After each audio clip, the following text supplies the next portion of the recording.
یعنی ہم اگر عربی گرامر کے اعتبار سے دیکھیں تو فعل کے بعد پھر اس کا مصدر ذکر کیا ہے، یعنی اس میں اتنی تاکید ہے اور پاکیزگی کی انتہا کو بیان کر دیا گیا ہے، یعنی ایسی پاکیزگی جس کا انسان تصور بھی نہیں کر سکتا، اور کرنے والی ذات اللہ کی ہے۔ پھر تاجدار کائنات نے جیسے ان کے لیے فرمایا،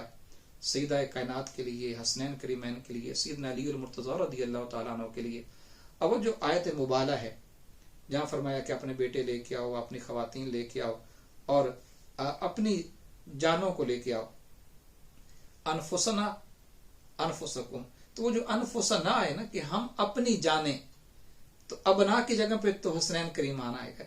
نساء کی جگہ پہ سیدہ کائنات آ گئی، اور انفسنا میں علی المرتضی کو شامل کر لیا۔ تو اب تصور کریں جو حضور کا نفس بن چکا ہے، جس کو آپ نے اپنی ذات میں گم کر دیا ہے، اور بچپن سے جس کی تربیت تاجدار کائنات نے کی ہے،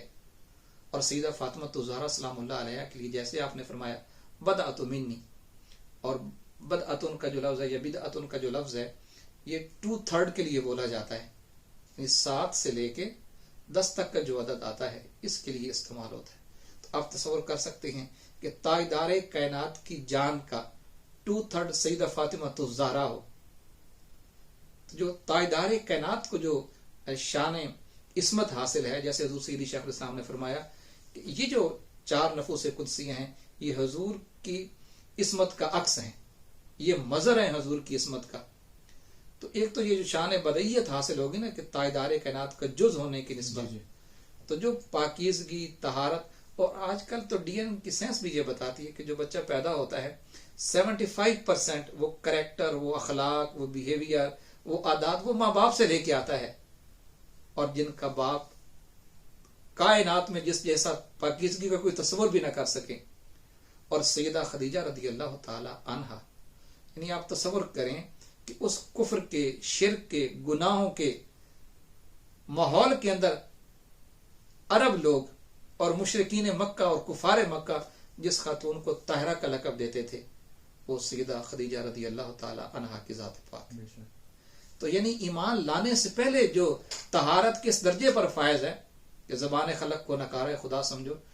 بے شک ابھی انہوں نے تاجدار کائنات کا جو کہ اعلان نبوت نہیں ہوا،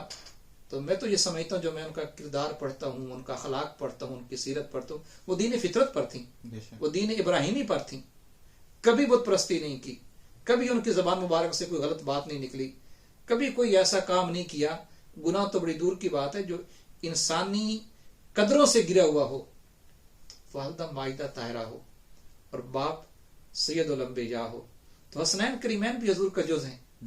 تو یہ جو طہارت حاصل ہوئی ان کو، یہ طہارت کائنات میں یکتا ہے۔ پھر نیچے جب ہم صحابہ کرام کی طرف آتے ہیں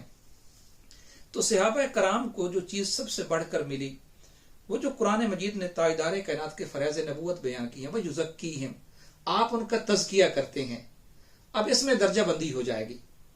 جس کو تاجدار کائنات کا جتنا زیادہ قرب ملا، جتنی زیادہ صحبت ملی، تو جتنی زیادہ صحبت ملی، جتنا زیادہ قرب ملا، وہ اتنا زیادہ پاکیزہ ہو گیا۔ اور صحابہ کرام میں جب ہم دیکھتے ہیں، یعنی ان 4 نفوس قدسیہ کو چھوڑ کر جب ہم دیگر صحابہ کرام میں آتے ہیں تو سب سے بڑھ کر تاجدار کائنات کا قرب سیدنا صدیق اکبر نے پایا، سب سے بڑھ کر آپ کو حضور کی صحبت نصیب ہوئی، اور صحابی کا اطلاق بھی قرآن مجید نے صرف آپ کی ذات پہ کیا ہے، جو نص سے جس کی صحابیت، تو وہ جس نے جتنا زیادہ فیض پایا تاجدار کائنات کی صحبت کا، قربت کا، اس کا اتنا زیادہ تزکیہ ہو گیا، وہ اتنا گناہوں سے محفوظ ہو گیا۔ ڈیفینیٹلی بہت زیادہ صحبت ملی، کوئی شک نہیں اس کے اندر بھی۔ اس لیے قرآن مجید نے فرمایا، اور اب یہ جتنے لوگ آ گئے، یعنی صحابہ کرام یا حضور کے ازواج مطہرات کے لیے بھی فرمایا نا، ان اتقیتن، وہ جو قرآن مجید کی سورہ احزاب کی آیات ہیں جہاں فرمایا کہ اے نبی کی بیویو تم اس کائنات کی خواتین جیسی نہیں ہو، تو سب سے بڑھ کر تمہیں تاجدار کائنات کی جو نسبت نصیب ہو گئی، اب تم ساری کائنات کی عورتوں سے اعلیٰ اور افضل ہو گئی، بے مثال ہو گئی ہو۔ لیکن ایک شرط لگا دی قرآن مجید نے، اگر تم تقوی پر رہو۔ اسی طرح صدیق اکبر رضی اللہ تعالی عنہ، اب جو قرآن مجید نے فرمایا اتقا،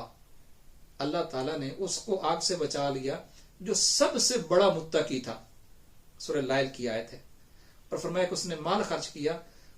حضرت بلال کے جب آزاد کرنے پر آپ نے مال خرچ کیا تو اس پر یہ آیات اتری ہیں. تو یہ اتقا بیسیکلی جو سب سے بڑا متقی ہے وہ سیدنا صدیق اکبر رضی اللہ تعالیٰ عنہ کو خود قرآن مجید نے کہا کہ وہ سب سے بڑا متقی ہے. تو متقی کا معنی بھی گناہوں سے بچنے والا ہے، یعنی اللہ کی حفاظت میں ہے. تو سیدنا صدیق اکبر رضی اللہ تعالیٰ عنہ، سیدنا فاروق اعظم، عثمان غنی اور دیگر صحابہ کرام جس کو جتنا زیادہ تاجدار کائنات کا قرب نصیب ہوا. اب اس میں 2-3 چیزیں اور بھی عرض کر دوں. شیطان نے جب کہا اللہ رب العزت کی بارگاہ میں، سورہ الحجر میں آیا ہے کہ مجھے قیامت تک کی زندگی دے دے، اللہ پاک نے فرمایا کیا کرے گا؟ تو وہ کہتا ہے کہ لأغوینہم اجمعین، کہ میں تیرے سارے بندوں کو گمراہ کر دوں گا. تھوڑی دیر کے بعد اسے خود خیال ہے کہ ساروں کو تو نہیں کر سکتا. وہاں جو شیطان نے سٹیٹمنٹ الا عبادک منہم المخلصین،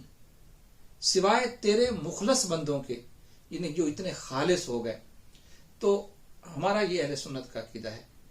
کہ خالص کرنے میں سب سے بڑھ کر عبادت، ریاضت، زندگی بھر کے نمازیں، روزے، حج، زکوٰۃ، خیرات، وہ پاکیزگی پیدا نہیں کر سکتی جو تاجدار کائنات کی ایک نگاہ کر جاتی ہے. بے شک جس کے قلب پر تاجدار کائنات کی نگاہ پاک پڑ گئی، آپ کی نگاہ کے فیض سے جو طہارت نصیب ہوتی ہے نا، اس لیے آپ نے فرمایا کہ میرے صحابہ کو کبھی برا نہ کہو. اگر میرے صحابہ رائی برابر بھی خرچ کرتے ہیں نا، انفاق کرتے ہیں، اور باقی سارے لوگ اود پہاڑ کے برابر بھی خرچ کر لینا، اس اجر کو نہیں پا سکتے جو اللہ میرے صحابہ کو رائی برابر بھی خرچ کرنے پر دیتا ہے. یعنی جو تاجدار کائنات کی صحبت سے ان کے دل اتنے خالص ہو گئے تھے، پاکیزہ ہو گئے تھے، اتنا ان کا تزکیہ ہو گیا تھا، اتنا تصفیہ ہو گیا تھا کہ اللہ رب العزت نے ان کو گناہوں سے بچا لیا. جو یہ زکیہم فرمایا کہ آپ ان کو پاک کرتے ہیں، یہ نہیں کہا کہ وہ پاک ہو گئے. اس میں بھی فرق ہے کہ خود سے پاک ہو جانا اپنی محنت سے وہ بھی ہے، لیکن جس کو نبی کے وسلم پاک کر دیں، اب اس کی پاکی کا عالم کیا ہوگا؟ ڈیفینیٹلی جیسے ہم نے کہا نا کہ جن کو اللہ پاک کر رہا ہے، اللہ رب العزت کی جو طہارت ہوگی وہ اللہ کی شان کے لائق ہوگی. کرنے والا تو اللہ کی ذات ہی ہے، لیکن چونکہ اہل بیت کے لیے اللہ رب العزت نے نسبت تاجدار کائنات کی طرف نہیں کی، چونکہ وہ تو حضور کا جز ہیں. اس میں کوئی شک نہیں ہے کہ اللہ نے ان کو پاک کیا اور حضور کے صدقے میں کیا، حضور کی نسبت کی وجہ سے کیا، آپ کا جز ہونے کی وجہ سے کیا. لیکن جو صحابہ کرام کے لیے فرمایا نا، وہ نسبت تاجدار کائنات کی طرف کی ہے کہ میرے محبوب آپ ان کو پاک اور صاف کرتے ہیں.